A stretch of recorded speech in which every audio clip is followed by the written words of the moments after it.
اللہ رب العزت نے ہمیں اس دنیا میں بھیجا تو زندگی کا سامان دیا، ہمیں نفس دیا، ہمیں قلب دل دیا، ہمیں روح دی، ہمیں عقل دی، سامان دیا جس کے ساتھ ہماری زندگی چلتی۔ کچھ چیزیں نفس کے ذریعے ہوتی ہیں، کچھ چیزیں قلب کے ذریعے، کچھ روح کے ذریعے، عقل کے ذریعے۔ جسم آیا تو جسم تو خاک میں چلا جائے گا، باقی چیزیں اللہ کے ہاں چلی جائیں گی۔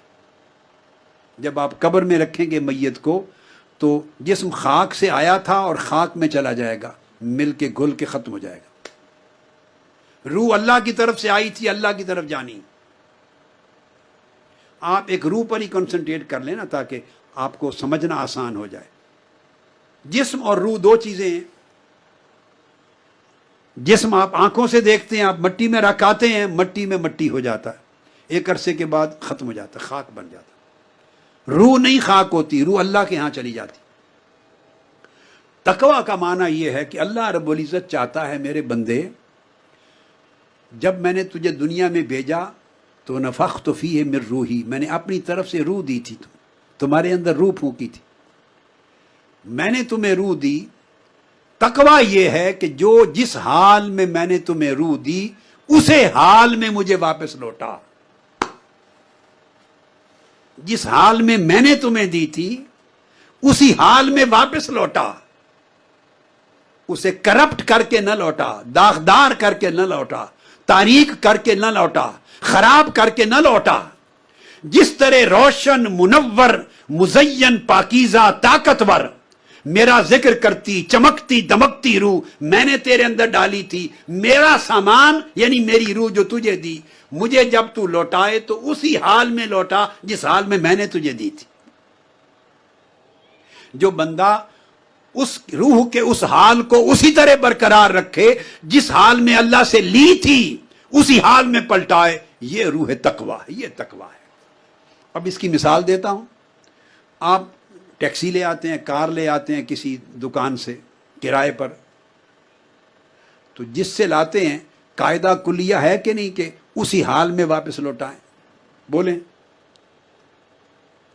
حتیٰ کہ اگر اس نے ڈیزل اور پیٹرول ڈالا ہوا تھا ٹینکی میں تو جتنا ڈیزل اور پیٹرول لے کے آئے تھے اور اگر خرچ ہو جائے تو اپنی طرف سے ڈال کے اتنا ڈیزل یا اتنا پیٹرول پورا کر کے کار لوٹاتے ہیں۔ ایسا ہوتا ہے یا نہیں؟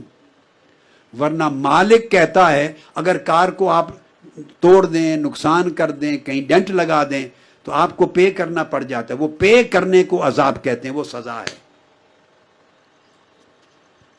مالک سے جو چیز آپ استعمال کے لیے لاتے ہیں قاعدہ ہے کہ وہ چیز واپس اسی حالت میں لوٹاتے ہیں۔ اگر خراب ہو گئی تو اس پر سزا ہوتی، جرمانہ ہوتا ہے۔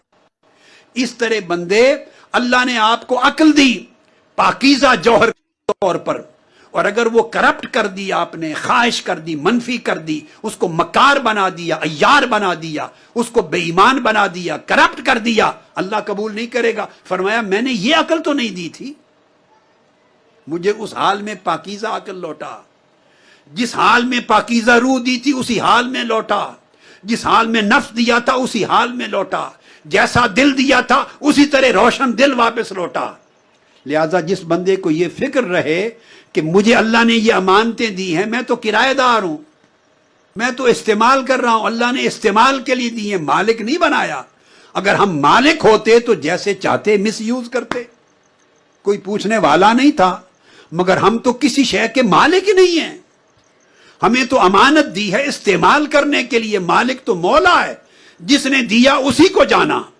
یہ معنی ہے اس جملہ قرآنی کا انا للہ و انا الیہ راجعون، اس کا یہ معنی ہے۔ ہم اس جملے کو استعمال کرتے ہیں صرف موت پر، صرف موت پر، کہ ہم اللہ کی طرف سے آئے، اللہ کے لیے تھے اور اللہ ہی کی طرف پلٹ کے جانا ہے۔ ہم نے استعمال موت کے ساتھ کر دیا ہے، نہیں، اگر موت سے نکال کر اس کو زندگی پر استعمال کر دیں تو تقویٰ نصیب ہو جائے۔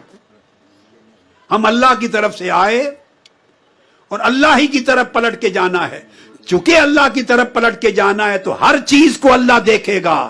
اے بندے میں نے آنکھیں تمہیں دی تھی، آنکھیں کیسے استعمال کی، کان کیسے استعمال کیے، دل کو کیسے رکھا، نفس کو کیسے رکھا، عقل کو کیسے رکھا، ظاہر و باطن کو کیسے رکھا، مالک کو ہر چیز جانی ہے۔ لہٰذا اس دنیا میں استعمال کرتے ہوئے ہر چیز کا خیال رکھیں کہ اللہ کی ملکیت ہے، اس کو بگڑنے نہ دیں، نہ ظاہر کو نہ باطن کو۔ اگر یہ اس حال پہ برقرار رکھنے کی فکر آ جائے تو اس کو تقویٰ کہتے ہیں۔